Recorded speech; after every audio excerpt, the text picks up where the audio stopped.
if you have money you don't need for 4 years or longer, and you don't trust anybody, you buy Bitcoin. Mm-hmm. And I think maybe you get 30% a year for the next 20 years. If you have money you don't need for 4 years or longer, and you're in love with a business model, whether it's digital real estate, whether it's digital credit like my company, whether it's digital intelligence like NVIDIA, then maybe you buy the equity. Mm-hmm. If you think you can do better than 30% a year, right? And you've got a long time horizon. If you have money you need in the next 4 years or the next 4 weeks, you buy credit. You buy digital credit, ideally, because the digital credit's going to pay you 2 to 4 times more than conventional credit.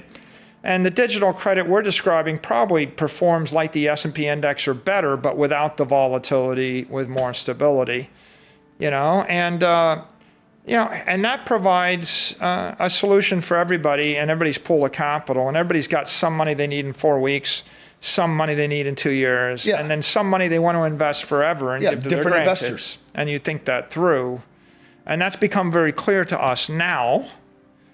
But I would say I probably couldn't have told you that a year ago. Yeah. All I knew a year ago is we have a good thing, we're going to figure it out. Mm-hmm. Let me ask you, so things are going good, things are going great. Everybody's happy, okay? Now we're down, this morning we're down, touched 95 or 94 or something. Yeah. MSTR's down on the year. How do you handle, and I'm asking for myself, how do you handle that when you have basically a ticker symbol on your T-shirt every day and people are judging you by the price of something? Like, what do people come up to you? Hey, get it up, Mike. Get it up. Well, get the price up, man. First of all, and then I saw the Titanic. I'm sorry to interrupt you, but I saw the Titanic this morning, and you in front of it, the meme. You got the best memes on X. And then I think some other people are suggesting that the ship's going down somehow. Like the ship we're referring to is the traditional establishment, and you want to step off. Oh, got it. Right. That meme in the Bitcoin community means Bitcoin's the lifeboat, fiat is the Titanic, and you should step off the traditional 20th century economy, whatever it might be. But how do I deal with it seriously? If you're running a company, you have to be making investments and taking actions that you think are going to improve the company 4 years out. Like everything we do, I expect to get a return within 4 years. Mm-hmm. I might be willing to wait 10 years, but I don't expect it to take 10 years. I expect that I'm doing things now that might pick up in 12 months or 24 months or 36 months. I don't think you can do things that are guaranteed to pay off in 12 months, because if you did, you would do nothing. Mm-hmm. And if you look at the company over the last 12 months, our stock raged. It went through the roof in November, December of 2024. But at that point, we had not raised $40 billion in capital. We had not generated $25 billion of BTC gains. We went from $5 billion in equity or $4 billion in equity to $60 billion in equity. We had not added $50 billion of equity. We had not invented digital credit. We had not done the first IPO, the second IPO, the third IPO, the fourth IPO. The fourth IPO was the biggest IPO in the country, in the United States this year. The fourth was what? Stretch. Okay. $2.521 billion.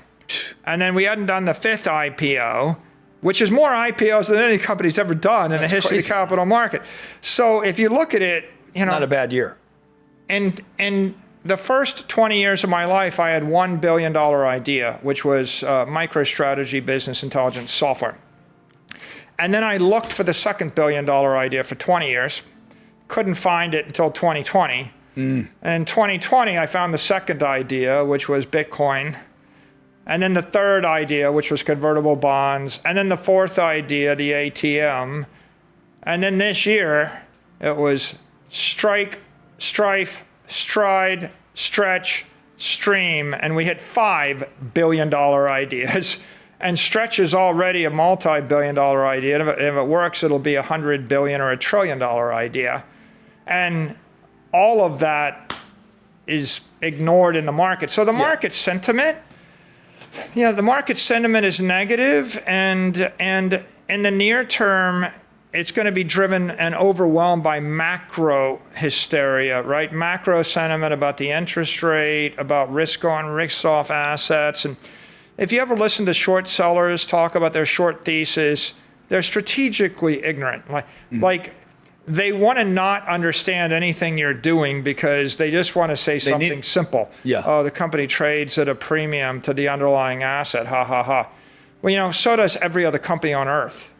So does every bank, right? That's called price to book. Every finance company, every company on earth trades at a premium to assets. Of course it does. That's not the reason to short the stock. The reason to short the stock is you don't like the business, but the business is selling billions of dollars of digital credit. And so you have to have an opinion on that before you can have an intelligent short thesis. That we're not really at that level of the dialogue. So I'm certainly not going to do stupid, panicky things because there are other stupid, panicky people in the market, right? Yeah. That's like allowing yourself to be dumbed down to the lowest common denominator. Yeah, these guys are gambling. I mean, these guys are gambling for a short term. And you also got to keep in mind, there's a lot of times the stupidest, most obnoxious post on X is the one that runs the hardest.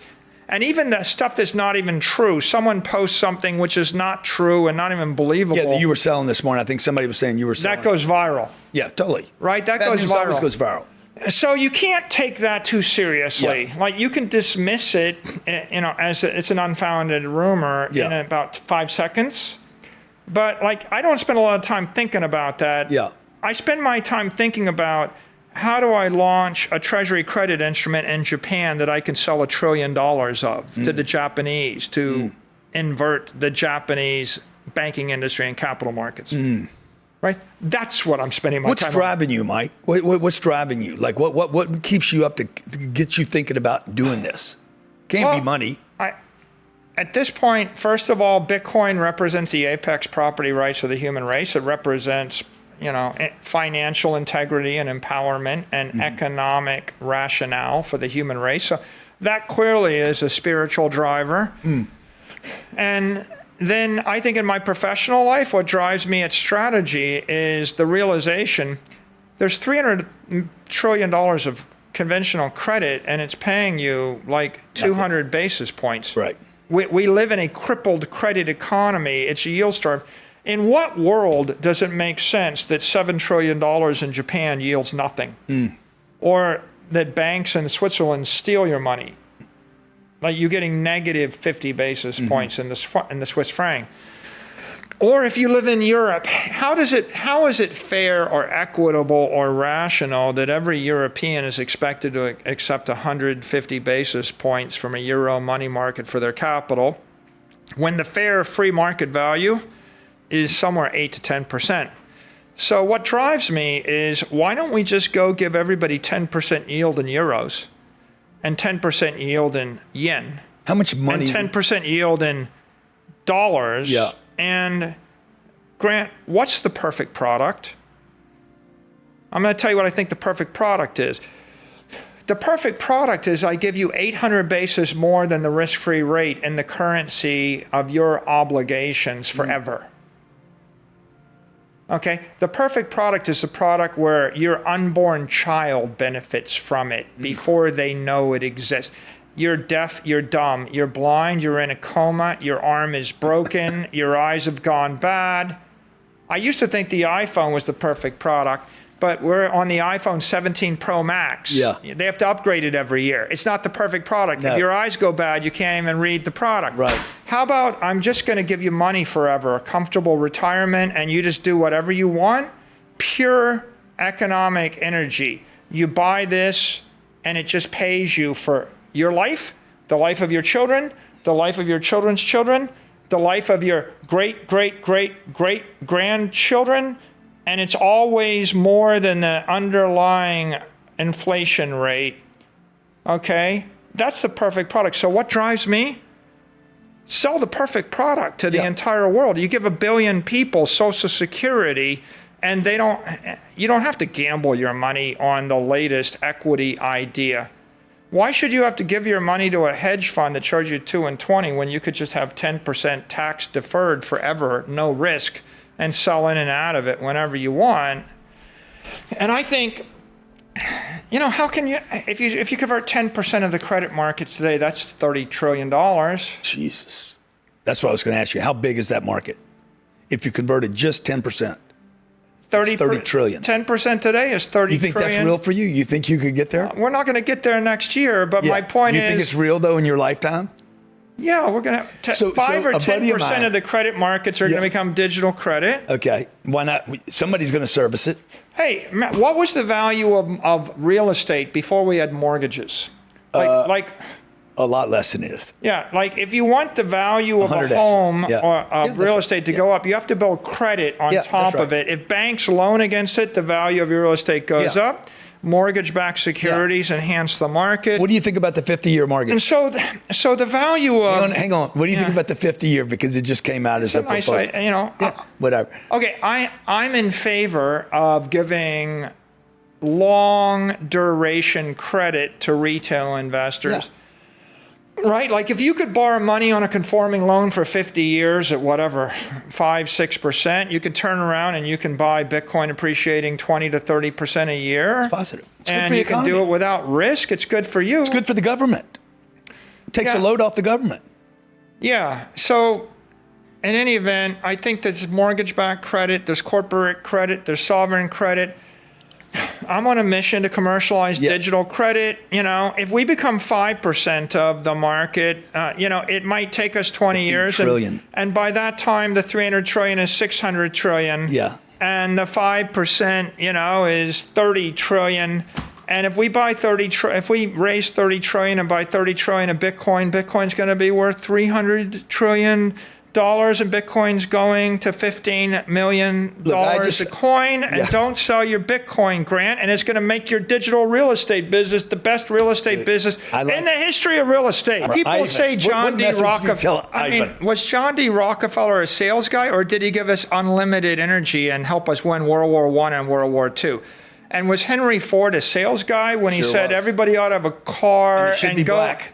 It's like at the end of the day, if you invent a product that everybody needs that makes everybody's life, salesman, makes their life better, the reason that you're an effective sales guy is because you come up with a product that changes the world. Yeah. And trust me, I've met a lot of good sales guys selling garbage. Yeah. Nobody remembers them as being good sales guys because eventually the product fails. That's right. No one's, it's not respecting the population. The billion people that buy stuff are smart enough to know whether the motorcycle works and the plane flies and the car drives. And the reason that people like Starlink is because it works. Yeah. Do you have Starlink on your plane yet? Yes, I do. Yeah. Was it worth doing it? Yes, it was. It's revolutionary. Yeah. Yeah. So look, I mean, technology works. The reason we love AI is not because it was sold to us. It's because you have a complicated problem, you punch it in, and the AI gives you a good answer. You're like, oh my God, this is actually quite a good answer. And so if the product works, it's easy to be a good sales guy. Yeah. And maybe I might say, if your product works and you think you're going to change the lives of 1 billion people for the better, you get motivated to go sell it. Yeah, Ivan, listen. And when you know your product is crappy or garbagey, you're selling an airplane from a kit that's going to kill 1/10 of the people that fly it, deep down in your soul, you don't quite have the same religious fervor because it's not the greatest product. And so this guy sells $80 billion in debt a year, by the way, on adjustables. Sell the thing that works, right? Okay, what happens? Not that complicated. Yeah, no, I love that. And I love salespeople too. So yeah. Selling great products. What happens to? And I see you more as an innovator. I mean, you're a massive disruptor. You're going to disrupt centuries of finance. Anyway, that's my version of you. Our message is: why would you keep your money in a bank getting 0 or a money market getting 3% after tax when we'll give you triple or? What happens to the banks? We have 4,600 banks in America. Do we have 10,000 of them went out of business in the 20s, and we still got infinite banks. It's going to go on because it takes a long time to change the world. Yeah, yeah. We sold 1% of 1% of the treasury credit in the market. So the biggest IPO of the year was 1 basis point of the market. Wow. When Stretch is when Stretch is a $300 billion business and we're a multi-trillion-dollar company, it's going to be 0.5%. Wow. And people are going to be like, well, it's still a small part of the market, right? I mean, how big do you have to be to get noticed? You have to be 5%. And when you're 5%, that would make us a $10 trillion company and we'll still be a small new thing. Yeah. So I think the banks will go on, the status quo will go on. Yeah. This is just going to be empowering for the innovators, and it's inspirational to the people that get on board this decade.